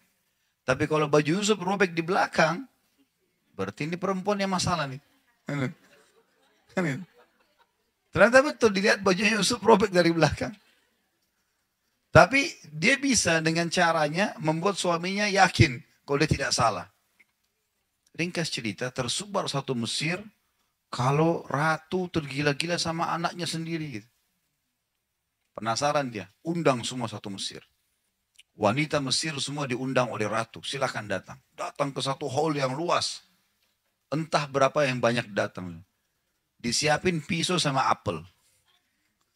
Semua dikasih pisaunya yang tajam, yang baru dibuat. Sengaja gitu.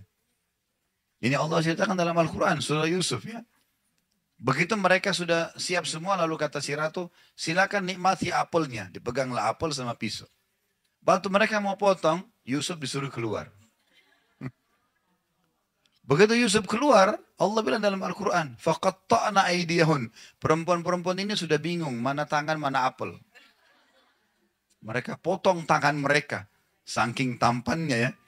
Laki-laki sekarang lewat biar juga sudah mandi 7 kali tetap aja nggak ada yang potong tangannya kan ini. Tapi ini luar biasa Yusuf alaihissalam. Lewat sampai mereka tidak sadar. Nanti mereka sadar waktu Yusuf sudah ada di sebelah ratu. Baru mereka sadar, oh tangan saya yang kepotong nih gitu. Baru mereka sadar. Lalu kata ratu apa? Inilah sebabnya kenapa saya mau zina sama dia. Kalian baru lihat sesaat sudah potong tangan. Ini orang tiap hari sama saya. Untuk membenarkan perilaku dia ini. Kalian baru lihat sesaat sudah potong tangan saya tiap hari gimana? Maka apa kata ratu? Saya akan terus paksa dia buat zina atau dia dipenjara. Yusuf alaihissalam langsung berdoa waktu itu. Apa kata Yusuf? Ya Allah, penjara lebih aku sukai daripada apa yang mereka ajak. Daripada zina, penjara saja ya Allah. Jadi doa Nabi Yusuf apa? Minta masuk penjara. Di penjara Yusuf alaihissalam sekian tahun. Bertahun-tahun tidak ada, kisah Yusuf sudah habis ceritanya. Ya, sama mungkin kalau orang tanda kutip, tentu Yusuf tidak berbuat jahat ya. Tapi kalau orang buat jahat kemudian masuk penjara, orang sudah lupain kisahnya. Sedikit yang genang gitu. Yusuf alaihissalam kedatangan Jibril. Lalu Yusuf tanya, hai Jibril, kenapa Allah biarin saya lama di penjara? Kenapa nggak dikeluarin? Saya kan tidak salah. Kata Jibril, Tuhanmu menjawab, hai Yusuf, karena kau sendiri yang minta penjara. Karena kamu yang minta penjara. Kalau kau minta keselamatan, Allah kasih kau keselamatan. Kau kan bilang, penjara lebih saya suka ya Allah. Nah, makanya jangan ucapin doa yang tidak benar. Berdiri di cermin, kenapa saya jelek ya? Untuk apa bilang dirinya jelek? Kenapa saya gendut ya? Ya. Apalah. Sudahlah. Ini juga yang kita lihat di cermin. Ini ciptaan Allah. Kita bahkan tidak bisa menciptakan rambut kita sehelai. Syukurilah gitu kan. Jalani, perbaiki, usahakan maksimal. Jadi yang dimaksud, kata Nabi SAW, was'alullah al-afiyah, mintalah keselamatan, mintalah kebaikan. Jangan minta keburukan. Sudah saya kasih contohnya tadi. Ya, selalu minta kebaikan, kesembuhan, keberkahan, panjang umur, rezeki yang luas. Minta semua yang baik-baik. Ya.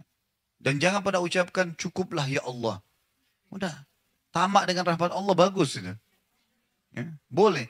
Dan saya sudah pernah bilang, kita kalau lagi sehat, minta ditambah kesehatan, itu lebih besar pahalanya dibandingkan kalau sudah sakit, minta kesembuhan. Kita lagi kaya, minta ditambah kekayaan lebih baik daripada sudah bangkrut, baru minta dikeluarkan dari masalah. Walaupun dua-dua ibadah. Ya, jadi makanya kita tidak boleh berhenti berdoa. Jangan, oh saya lagi sehat, makanan ada, rumah bagus, nggak usah berdoa. Keliru. Bahkan kata Nabi SAW, kenali Tuhanmu pada saat kau lagi lapang, dia akan mengenalimu pada saat kau lagi susah. Ya, sempit. Jadi kalau mau diijabah doanya lagi sakit parah, lagi bangkrut, lagi ada masalah berat, justru pada saat kita lagi sehat dan lapang itu sering berdoa. Itu rahasianya, tersambung ke sana nantinya. Gitu. Kemudian selanjutnya, di sini potongan yang ke-6 ya. Tetapi apabila kalian bertemu mereka, mereka maksudnya adalah musuh, maka bersabarlah. Kalau ketemu musuh jangan lari, hadapi mereka. Kita kalau berperang, Bapak Ibu sekalian tidak pernah menang karena senjata. Bukan menang karena strategi perang. Bukan menang karena jumlah. Enggak.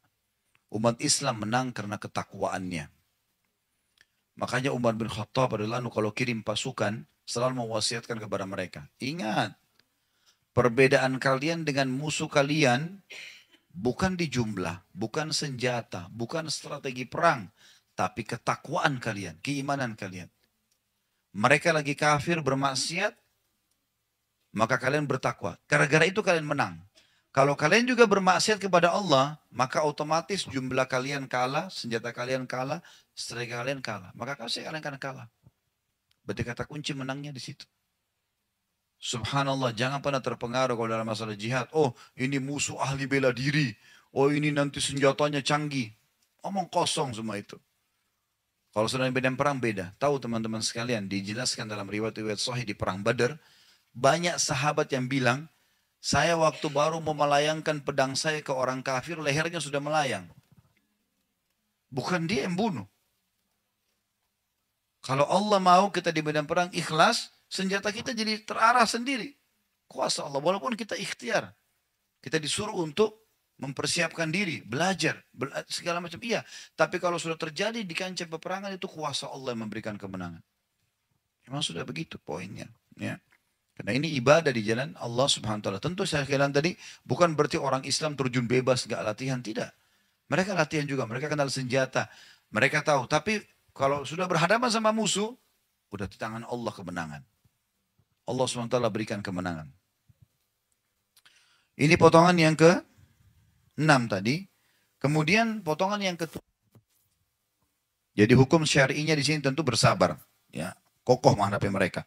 Yang ke-7, dan ketahuilah bahwa surga itu berada di bawah bayang-bayang pedang. Ada footnote di situ, nomor 80.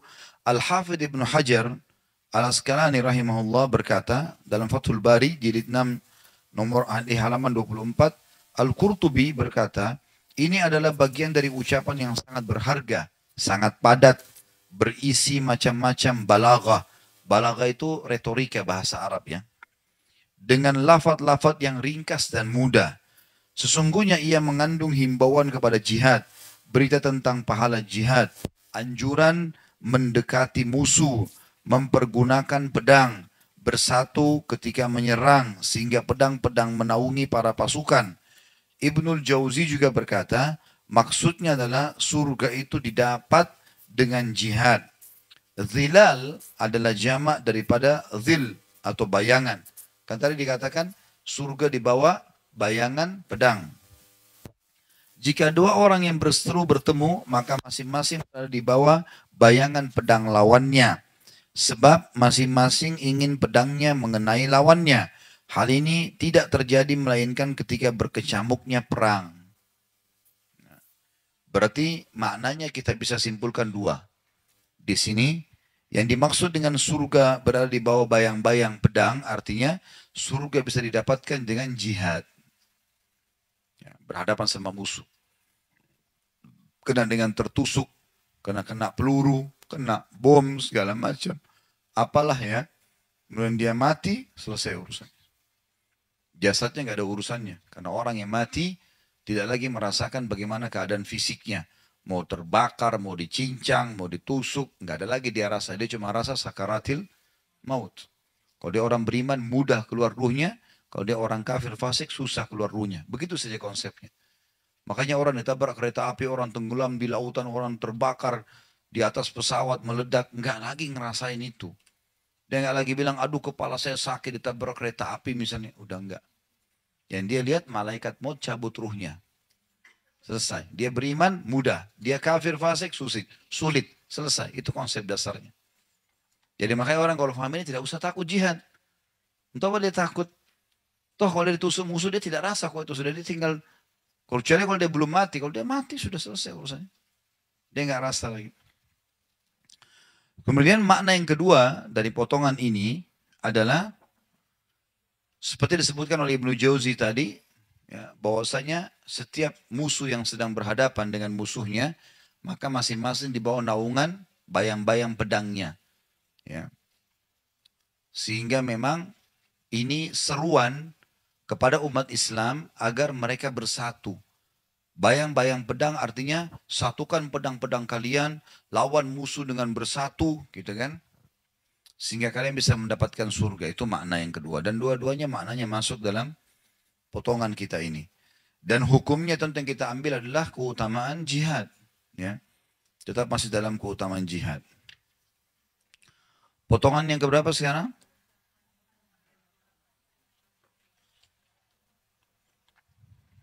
Baik. Potongan yang ke-8 adalah kemudian Nabi SAW berdoa. Ya Allah, zat yang menurunkan Alkitab. Ada footnote di situ 81. Alkitab adalah nama jenis ya, yang artinya Al-Quran dan kitab-kitab lainnya yang pernah diturunkan oleh Allah ke dunia. Ini tentu makna daripada Alkitab.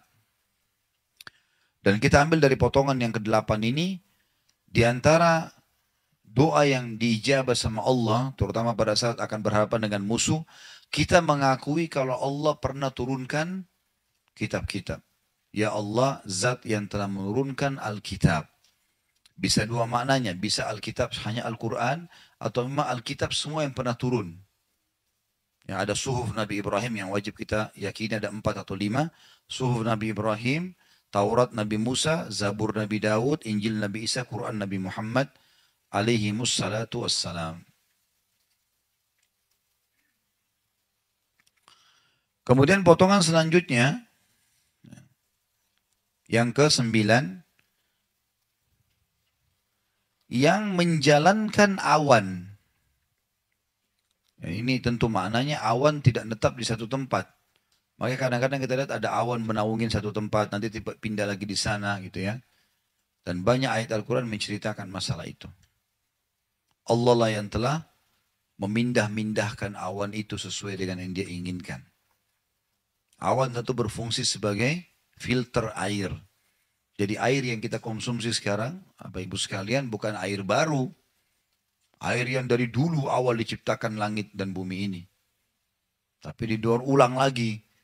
Jadi kalau lagi panas terik, maka air itu menguap ke atas, lalu terkumpullah di awan, difilter, turun dalam bentuk hujan. Makanya Nabi SAW kalau turun hujan, beliau buka imamahnya. Ya. Kemudian membiarkan basah kepalanya, Sallallahu Alaihi Wasallam, dan juga membiarkan sebagian bajunya terbuka. Lalu beliau berkata, air ini baru turun dari rahmat Tuhannya. Artinya air ini baru saja selesai dibersihkan kembali oleh Allah. Layak dikonsumsi, dipakai air hujan itu. Ya. Jadi kalau ada ibu-ibu yang bilang sama anaknya, jangan hujan-hujan nanti sakit. Itu keliru itu. Biarin aja dia hujan-hujan gak apa-apa. Karena sunnah Nabi kan memang mandi hujan.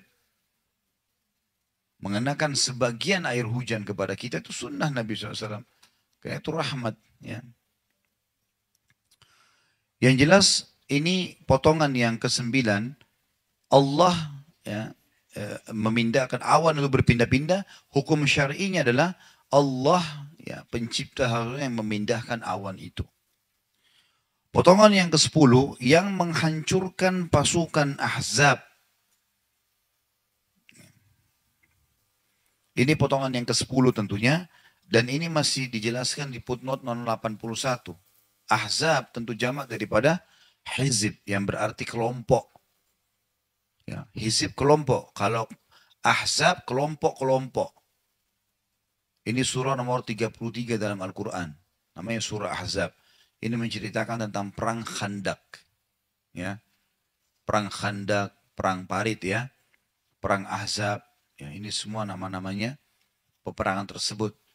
Peperangan ini kurang lebih terjadi di tahun 5 Hijriah. Dan terjadi waktu itu Nabi SAW buat Parit.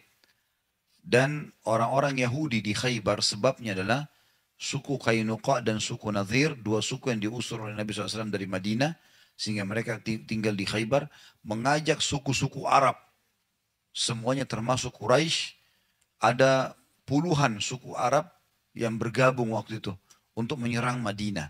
Makanya dikatakan perang Ahzab.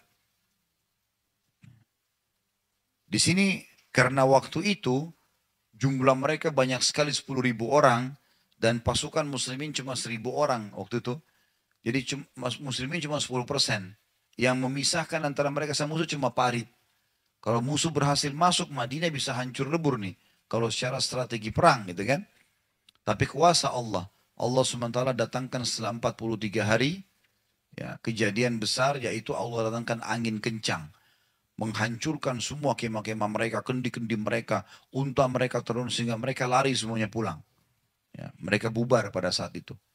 Makanya dikatakan, dan yang menghancurkan pasukan Ahzab, maksudnya Allah Subhanahu wa ta'ala.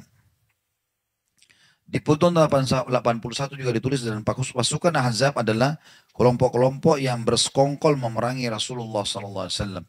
Terus sudah saya ceritakan untuk menyerang Madinah, diperakarsai oleh dua suku Yahudi, Qainuqa dan Nadhir, yang sudah tinggal di Khaybar waktu itu karena diusir oleh Nabi SAW. Sudah pernah saya ceritakan kan, Qainuqa diusir gara-gara ada satu wanita sahabat Nabi perempuan yang pergi belanja di pasar mereka.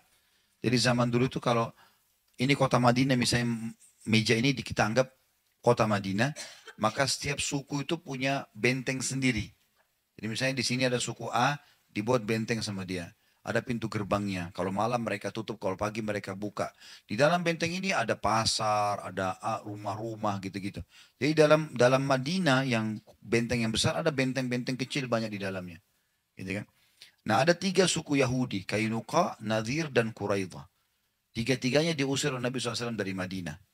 Qainuqa sebabnya adalah pernah pagi hari mereka buka pintu gerbangnya dan di dalam ada pasar. Ada satu sahabiat Nabi, perempuan muslimah, masuk belanja di toko emas. Masuk ke tokonya Yahudi. Rupanya orang Yahudi ini digodain untuk buka cadarnya. Ya. Terus dia nolak, dia nggak mau. Maka si pemilik toko ini bejat. Dia taruh besian tajam dicantolin dengan cara tertentu sehingga pada saat sahabat ini berdiri sobek bajunya. Kelihatan auratnya gitu kan. Maka dia diketawain dia oleh orang Yahudi tadi dan teman-temannya semua. Maka ada satu sahabat Nabi kebetulan juga ada hajat di pasar itu. Dia lewat, dilihat, dia tahu kejadian. Dia nggak banyak bicara, dihenuskan pedangnya, dibunuh si Yahudi tadi. Yang berbuat ini dibunuh pemilik toko. Maka si sahabat ini dikeroyokin oleh satu pasar. Matilah sahabat ini. Tapi sahabiat tadi yang dihina ini sempat melari melapor kepada Nabi SAW. Ya Rasulullah, begini kejadiannya. Nabi SAW bentuk pasukan. Kepung nih bentengnya Qainuqa. Serahkan tuh orang yang bunuh si muslim. Itu yang kita akan hukum. Bukan kalian semuanya yang melanggar. Rupanya mereka tidak mau. Karena mereka tidak mau, diingatkan tidak mau, maka Nabi SAW serang semuanya, dikepung. Sampai mereka ketakutan, mereka menyerahkan diri. Maka Nabi SAW keluarkan mereka dari Madinah. Karena dianggap berkhianat. Gitu kan. Kalau suku Nadhir, ini pergi ke Khaybar ya. Suku Nadhir sebabnya pernah satu kali Nabi SAW lagi masuk ke pemukiman mereka, benteng mereka, untuk membayar sebenarnya. Jadi ada satu sahabat tidak sengaja membunuh seseorang dari orang suku Arab yang belum masuk Islam. Kebetulan suku Nadhir adalah sekutunya suku Arab itu. Maka Nabi SAW ingin membayar. Bayar nih.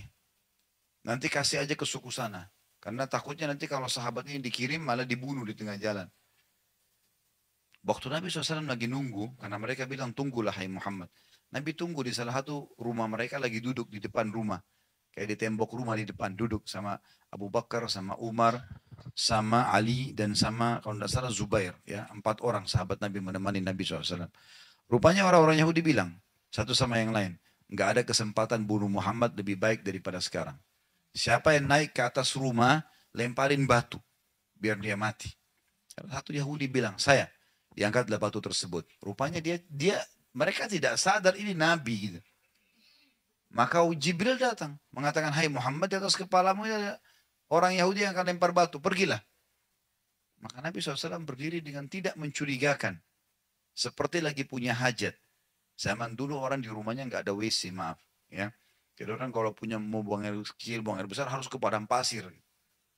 Maka Nabi SAW berdiri, sahabat-sahabat ini lihat Nabi nggak galau, nggak panik, berdiri biasa. Oh mungkin punya hajat. Maka Abu Bakar, Umar sama Ali dan Zubair ini nunggu. Orang Yahudi ini juga nunggu di atas. Dia bukan mau bunuh 4 orang ini, dia mau bunuh Nabi SAW.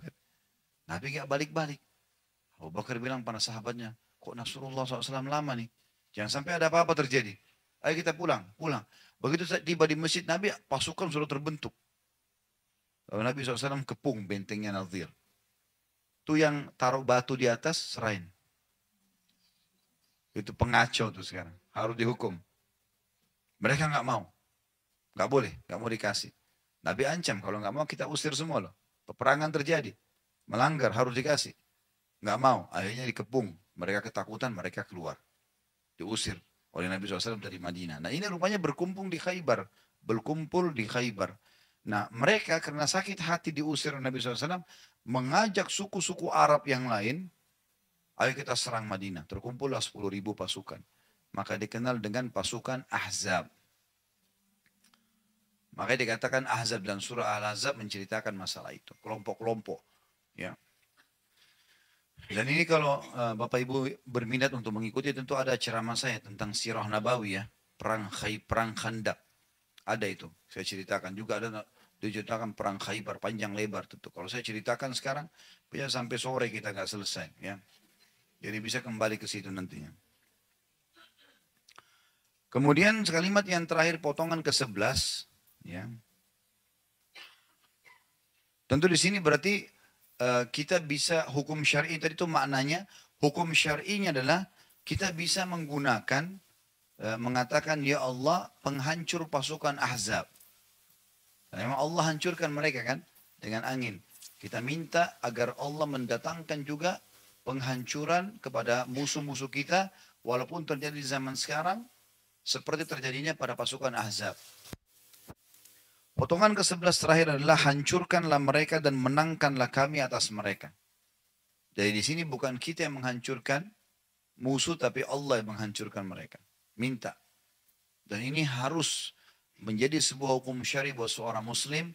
Terjadi apapun Bapak Ibu sekalian minta Allah yang selesaikan. Jangan kita. Apapun masalahnya. Masalah rumah tangga sama suami, masalah sama istri, masalah sama anak, masalah sama teman, masalah sama siapapun. Ya Allah, ambil alihlah. Ya Allah, mudahkan. Ya Allah, aku bertawakal kepadamu. Selesaikan. Minta sama Allah SWT. Itu luar biasa. Kalau kita minta kepada Allah, Allah menciptakan semuanya. Allah mampu melakukan apa saja. Dan selalu minta yang apa tadi? Baik-baik. Jangan ucapin yang buruk. Jadi makna daripada hadis ini potongan terakhir adalah kita boleh berdoa penghancuran buat musuh dan juga kemenangan buat kita, dan hukum syar'inya bahwasanya kita harus yakin Allah SWT mampu mengerjakan apa saja dan bisa memberikan kemenangan. Allahu a'lam. Baik, begitu saja tentunya. Semoga majelis kita diberkahi olehnya dan dijadikan sebagai tambahan amal kita pada hari kiamat. Semoga seluruh amal yang pernah kita kerjakan, sekecil sampai sebesar apapun, dan yang akan kita kerjakan sampai menjelang ajal nanti diterima dengan kemahampuran Allah dengan pahala yang sempurna. Dan semoga semua dosa tidak terkecuali yang pernah kita kerjakan kecil dan besar, sengaja tidak sengaja, tersembunyi ataupun terang-terangan, semuanya diganti oleh Allah dengan kemahampurannya menjadi pahala. Kemudian semoga Indonesia menjadi negara yang aman, tentram, damai. Semua masyarakat umat Islam secara khususnya bersatu dalam naungan ukhuwah Islamiyah, diangkat perselisihan di antara mereka, dan juga Allah SWT memudahkan mereka dalam ibadah kembali kepada Al-Quran dan Sunnah. Dan semoga seluruh pemimpin negara ini diberikan hidayah oleh Allah agar bisa menjalankan tugas dan amanah mereka, sehingga mereka lepas dari tanggung jawab hari kiamat, dan juga seluruh masyarakat Indonesia, muslim atau non-muslim, diberikan hak-hak mereka. Dan semoga negara kita menjadi contoh bagi negara yang lain. Dan siapapun yang menginginkan keburukan, ya Allah, bagi Islam, bagi muslimin, dan bagi negara tercinta ini, semuanya dikembalikan di budaya mereka kepada mereka sendiri. Dan selalu kita doakan saudara kita di Palestina, di Syria, di Yaman, di Irak, di Myanmar, di Ahsa, dimanapun mereka berada sedang tertindas. Semoga Allah ikhlaskan niat mereka, terima para syuhada mereka, mulakan Islam di tangan mereka dan tangan kita semua. Dan semoga Allah partisipasikan kita bersama mereka di pahala, baik dengan doa, dengan harta, juga dengan jiwa kita. Dan semoga Allah dengan kemahamurahannya menyatukan kita semua di surga firdausnya tanpa hisab, sebagaimana satukan kita di majlis ilmu yang mulia ini. Tentu kalau ada benar dari Allah, kalau rasa dari saya mohon dimaafkan. Wassalamualaikum warahmatullahi Subhanakallahumma bihamdika asyhadu an la ilaha illa anta astaghfiruka wa atubu ilaik. Wassalamualaikum warahmatullahi wabarakatuh.